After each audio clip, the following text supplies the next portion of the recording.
Je vais vous proposer de parler des suites numériques, nouveautés au programme de première. Alors je dis nouveautés, mais les suites numériques, vous les avez forcément croisées il y a très très longtemps en école primaire. Je vous propose quelques exemples pour débuter. Alors si je vous dis 3, 4, 13, 15, 36, et que je vous demande de me trouver le terme qui vient après, de trouver une logique, il n'y a rien d'évident qui apparaît. C'est normal, c'est une suite numérique quelconque, les nombres ont été mis totalement au hasard.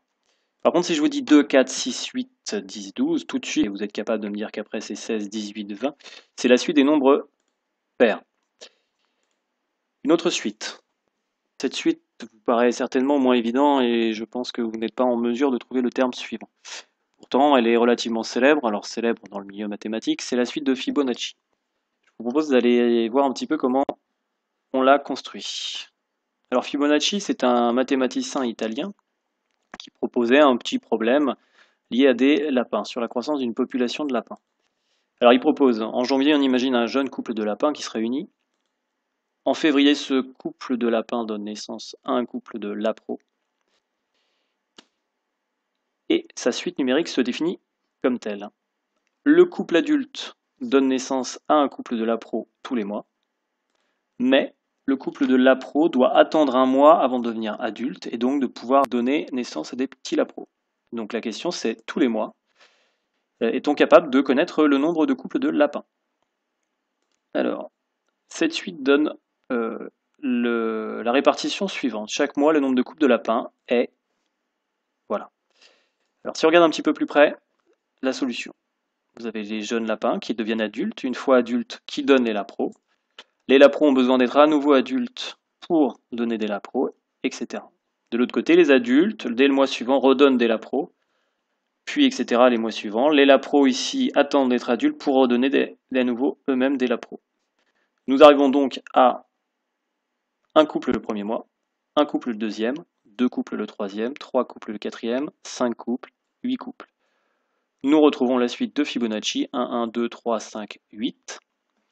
Alors, nous pourrions, maintenant que nous avons compris, la continuer en dessinant, en prolongeant l'arbre. Mais nous pouvons remarquer qu'il y a une certaine logique de construction, qui nous permettrait de nous éviter ces dessins.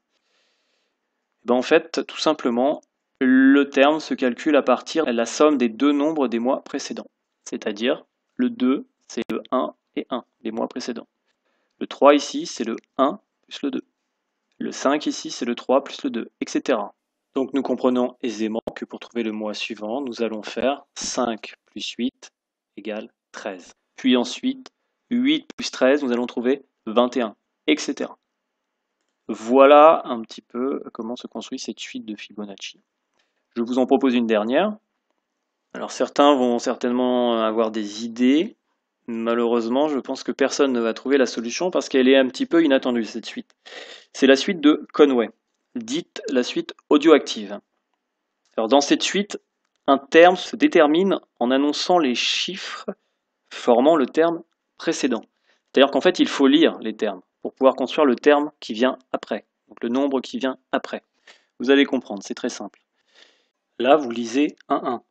Vous écrivez 1, 1. Là, vous lisez quoi? Vous lisez 2, 1. Vous écrivez 2, 1. Puis là, vous lisez quoi? Vous lisez 1, 2, puis 1, 1. Donc vous écrivez ce que vous dites. 1, 2, puis 1, 1. Puis ensuite, vous lisez quoi? Vous lisez 1, 1, 1, 2 et 2, 1. 1, 1, 1, 2 et 2, 1. Donc vous avez compris, vous êtes capable de me dire que le nombre suivant, c'est 3, 1, 2, 2, 1, 1. Soit 3, 1, 2, 2, 1, 1.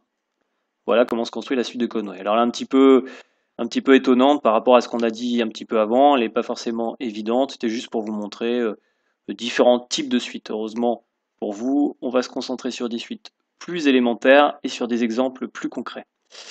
Alors, je vous propose le petit point de cours. Nous allons retenir qu'une suite numérique est une suite de nombres dont les termes sont notés U1, U2, U3, U4, etc. jusqu'à UN. N étant un terme on va dire général, qui permet de répondre à tous les cas de figure. N peut être remplacé par n'importe quel nombre entier. Nous avons 20 nombres, nous irons jusqu'à U20. Si on prend l'exemple sur la suite de Fibonacci, U1, c'est 1, c'est son premier terme. U2, c'est 1 aussi. U3, 2. U4, 3. Voilà, c'est simplement un mode d'écriture que nous adopterons par la suite. U1, on dit que c'est le premier terme de la suite ou le terme de rang 1. Donc retenez bien ce vocabulaire, vous me réentendrez l'utiliser. On dit aussi U indice 1 ou U indice 2, U indice 3, etc.